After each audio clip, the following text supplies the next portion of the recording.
Dr. Grace yeye hapo alipitia hii journey nzima ya saratani, na japo nilikuwa sijamjua her journey haijawa tofauti na journey ambazo wanapitia wagonjwa wetu wengi wanaokuja Ocean Road. Mtu unakuta umeanza umepata kama ni mabadiliko kwenye mwili wako, umepata kama ni uvimbe au njia nyingine yote ambayo saratani itakuwa imejitokeza. Mule ndani tumeongelea sana leo.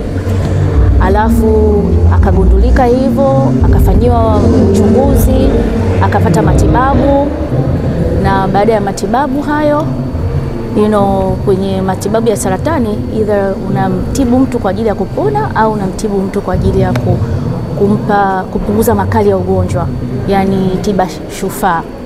Sasa kitu muhimu kwetu ambacho tunasisitiza siku zote ni mtu kwenda kuchunguza saratani kabla ya zile dalili hata kuwa zimejitokeza au yuko kwenye dalili za awali.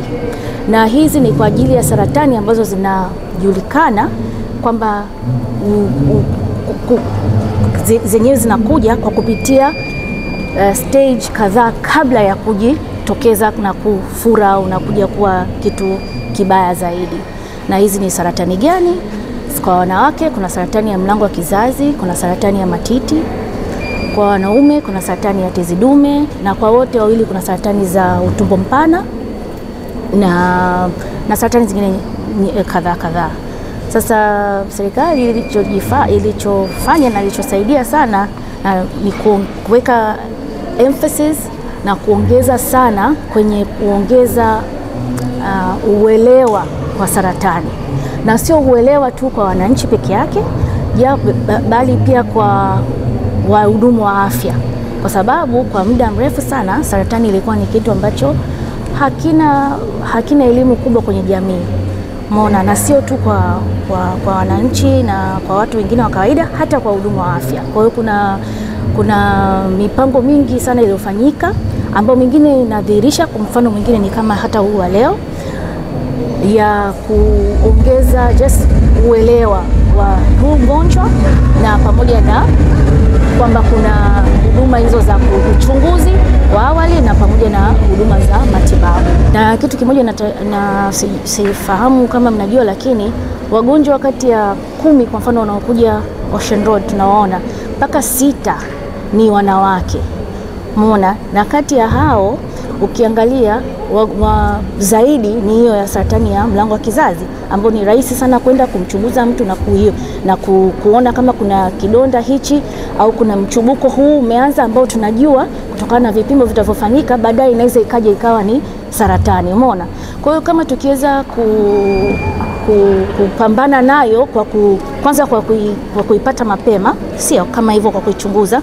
Pili, kuna mpango mwingine mkubwa ambao unaendelea wa kuchanja wasichana huko mashuleni na wapi. Kwa hiyo itakuwa sijatenda haki kama nisipokuwa nimetoa wito kwenye hilo kwamba liendelee kwenye jamii, sio kwamba wasichana watapoenda kupata hiyo chanjo maana yake ni kwamba watakuwa wamejikinga hapo baadaye kwenye kupata hiyo saratani ya mlango wa kizazi.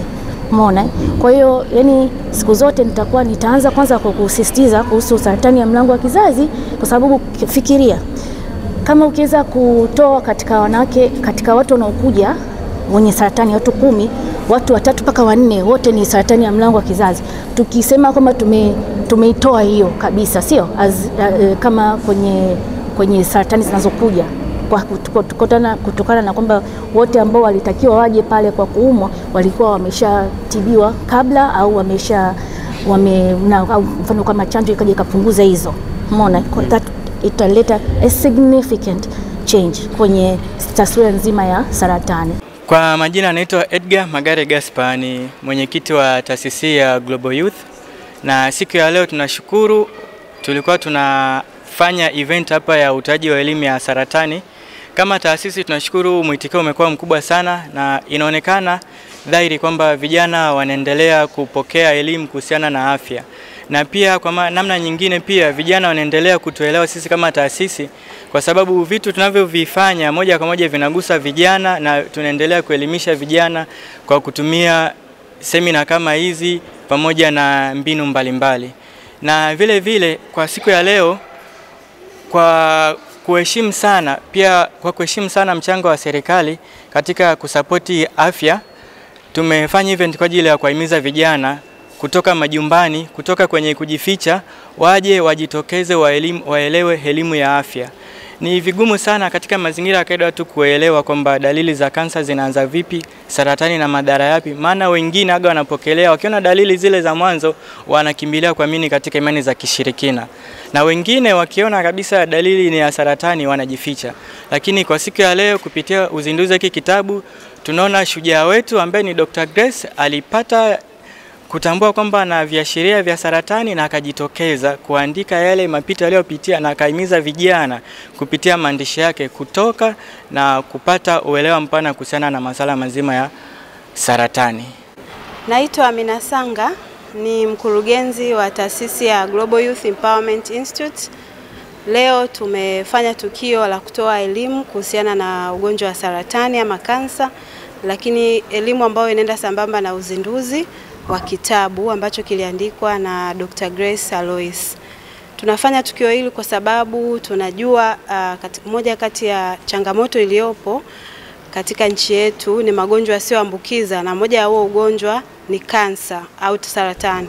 Kwa hiyo hii ni kama sehemu ya kuendelea kutoa elimu ya namna gani watu wanaweza wakakabiliana na kansa, lakini hata wale waliopata namna gani wanaweza wakaishi bila kuwa na hofu, wakafuata zile taratibu ambazo zinahitajika ili waweze kuondokana na hayo magonjwa ya saratani au kansa. Ili kuwa mwanafamilia bora wa Global TV, usisahau kusubscribe, like, kushare na kucomment. Baada ya kusubscribe, bonyeza alama ya kengele ili kupata taarifa kwa kila video inayopanda Global TV Online.